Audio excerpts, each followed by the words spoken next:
Hey Nomadic Fanatic, Eric here. I'm doing a special request video. This video has been requested by several people adding comments onto my videos about how much I spend living in my RV. Like, what are my expenses? What is my budget monthly living this lifestyle?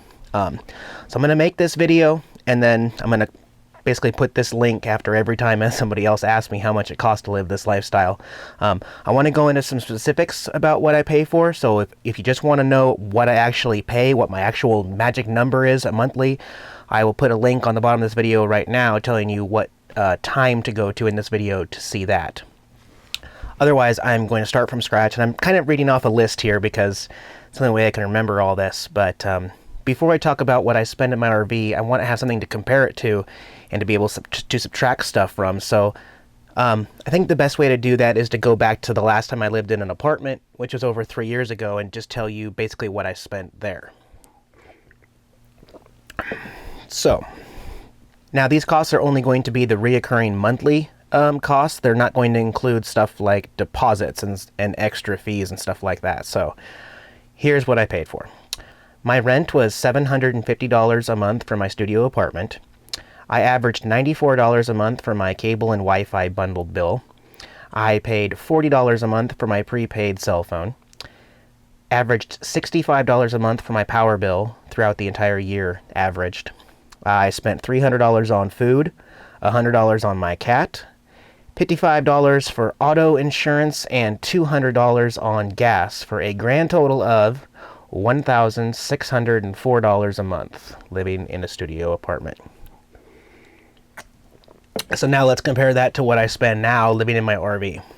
Now there are some fees that don't change living in the two different situations, so let's go over those first. I still pay $40 a month for my prepaid cell phone. I spend $100 on my cat, $55 for my auto insurance. Now I have broadband auto insurance, which includes any vehicle I drive, so adding the RV to that didn't change the price. I still spend $200 on gas. I spend $50 less on food, so it's only $250 on food. I don't know why yet. The only thing I can think of is maybe I don't have as much storage space in an RV, and maybe I'm not as wasteful, but it is what it is. But then I also have to add $10 a month for propane. And I don't actually spend $10 a month.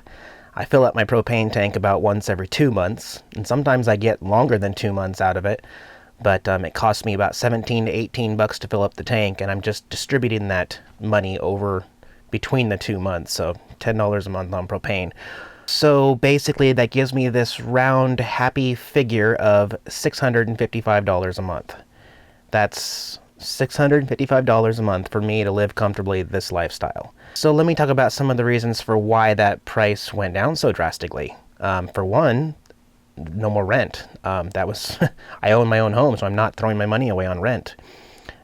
Cable. I don't have cable TV anymore. I watch DVDs on my laptop here, or sometimes I'll watch DVDs on my 19-inch flat screen and DVD player while they're plugged into my inverter.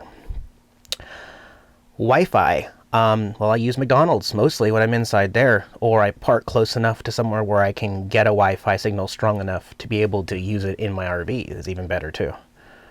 My power bill. So I don't have a power bill anymore, but I do make power in my generator, and I factor that gas into my actual transportation gas. I'm no longer spending money on water because water is free at gas stations, rest stops, a friend's house if I'm over there for a couple days. And also, downtown Olympia has a free artesian well water where you can get water. I usually just use jugs and fill up the jugs and then empty those in.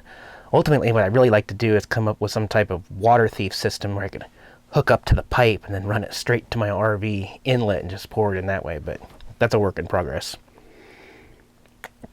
So waste tank dumping for me is free. I usually do that at either freeway rest stops, or in downtown Olympia, you can dump your RV waste for free at the waste treatment center.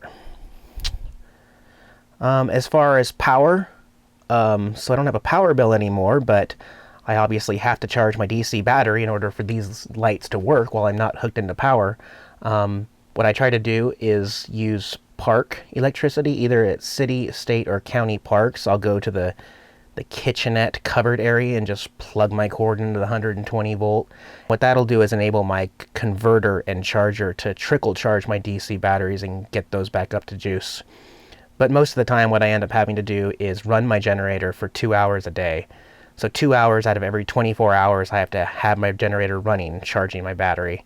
And again, I factor that into my gas transportation bill because my generator feeds from the exact same tank as the motor in my RV does. It's all in the same system. Well, and obviously that makes it really hard for me to give an accurate reading for what my RV gets mile per gallon on the road, because I'm always using the generator and it comes from the same tank. Now, I've still done those tests and I've ranged anywhere between about 13 miles per gallon all the way down to 9 miles a gallon. So obviously I'm getting better gas mileage than both of those numbers, but there's no way to know unless I could go on a trip and not use the generator, and I haven't been able to do that yet.